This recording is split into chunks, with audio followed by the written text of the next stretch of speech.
چلیں جی، اب ذرا آپ کو اسلام آباد کا احوال بتاتے ہیں. اسلام آباد میں کیا تیاریاں ہو رہی ہیں، کیا پریپریشنز ہو رہی ہیں. راجہ محسن اعجاز ہمارے ساتھ موجود ہیں. راجہ محسن اعجاز سے جانیں گے، بتائیے گا محسن، اسلام آباد میں اس وقت کیا تیاریاں کی گئی ہیں اور سیکیورٹی کیسے انتظامات دیکھ رہے ہیں؟ دیکھیے، بڑے زبردست انتظامات جو ہیں وہ سیکیورٹی کے حوالے سے بھی اور ان مذاکرات کی تیاریوں کے حوالے سے بھی نظر آ رہے ہیں. اسلام آباد اس وقت پوری دنیا کی توجہ کا مرکز بن چکا ہے اور جو پاکستان کی ثالثی کی کوششیں اور جو ابتدائی طور پر سیز فائر ہوا، اس میں جو پاکستان کا کردار تھا اس کی دنیا بھر سے تعریف کی گئی. Australian continent, American continent, central Asia, ہر جگہ سے پاکستان کی قیادت کی اور پاکستان کی جو ثالثی کی ایفرٹس تھیں ان کی بہت زیادہ تعریف کی گئی ہے. اب یہ مذاکرات جو ہیں یہ ہونے جا رہے ہیں. جو وفود ہے، جو ایڈوانس ٹیمز ہیں ان دونوں ممالک کی، وہ آلریڈی اسلام آباد پہنچ چکی ہیں اور یہ ایک بڑا اہم موقع ہوگا دنیا کی تاریخ کا بھی کہ اتنا جو ہے وہ حساس معاملہ تھا، اتنے خوفناک معاملات ہو چکے تھے مڈل ایسٹ میں، جس طریقے سے کرائسس بڑھتا جا رہا تھا، تو پاکستان نے ایک بڑا زبردست رول پلے کیا. اب جہاں تک ان مذاکرات کی بات ہے تو اس کے لیے اسلام آباد بھر میں سیکیورٹی کے انتہائی زبردست انتظامات دیکھنے میں مل رہے ہیں. گزشتہ روز جو ہے وہ پاکستان کی اعلیٰ قیادت کی جانب سے بھی مذاکرات کے مقام کا دورہ کیا گیا تھا اور یہی ہدایت کی گئی تھی کہ کسی بھی طرح کی جو ہے وہ ان مذاکرات کی تیاریوں کے حوالے سے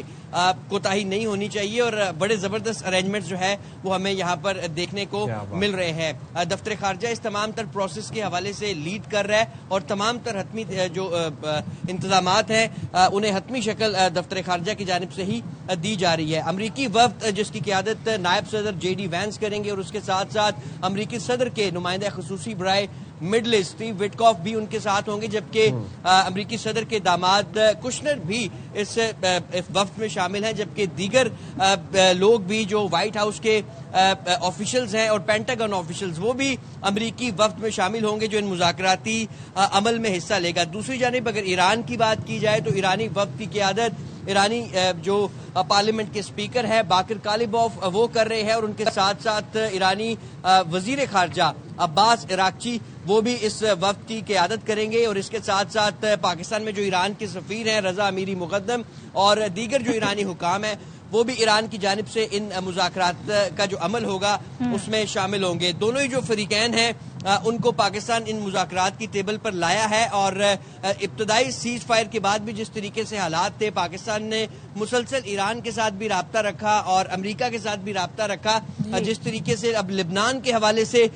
خاصے معاملات جو ہیں وہ پیچیدہ ہو گئے تھے. ایک بڑا واضح موقف تھا ایران کا اس حوالے سے کہ لبنان ابتدائی جو جنگ بندی کا معاہدہ ہے، جو ایگریمنٹ ہوا تھا اس میں شامل تھا، لہذا لبنان میں بھی جو ہے وہ جنگ بندی کی جائے. تو پاکستان نے اس حوالے سے رول پلے کیا اور امریکہ کو بتایا اور اس کے بعد اسرائیل نے یہ حملے روک دیے اور اسی طرح جو باقی بھی جگہوں پہ جو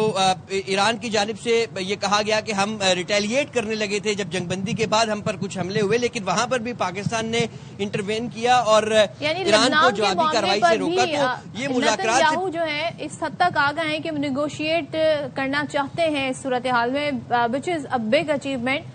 تھوڑا سا ہمیں یہ بھی بتائیے گا محسن، کہا جا رہا ہے ایز مبصر چائنا، روس اور خلیجی ممالک سے بھی وفد آ سکتے ہیں، اس حوالے سے کیا اپڈیٹس ہیں؟ جی بالکل، پاکستان نے اب سے کچھ ہی دیر پہلے جو ہے نائب وزیر اعظم اور وزیر خارجہ اسحاق ڈار کی جانب سے ایک ایکس پر بیان دیا گیا ہے اور ایک نوٹیفیکیشن بھی انہوں نے شیئر کیا ہے. انہوں نے یہ کہا ہے کہ ہم ان مذاکرات کے عمل کے لیے آنے والے کسی بھی شخص کو ویلکم کرتے ہیں اور انہوں نے ہدایات جاری کی ہیں تمام جو امیگریشن آفیسرز ہیں اور اس کے ساتھ ساتھ ایئر لائنز کو کہ کوئی بھی شخص جو ان مذاکرات کے لیے پاکستان آنا چاہتا ہے اس کو بغیر ویزا بھی جو ہے وہ ٹریول کرنے کی اجازت ہے اور اس کو اسلام آباد پہنچنے پر ویزا آن ارائیول دیا جائے گا. تو پاکستان ویلکم کر رہا ہے کہ اس پورے پروسیس میں جو بھی اس پروسیس کو وٹنس کرنا چاہتا ہے تو آپ آ سکتے ہیں اور اس سلسلے میں باقاعدہ یہ بھی اب نوٹیفیکیشن بھی شیئر کیا گیا ہے نائب وزیر اعظم کی جانب سے اور ویلکم کیا گیا ہے تمام ہی غیر ملکی وفود کے حوالے سے. جہاں تک چائنا اور رشیا کی بات ہے تو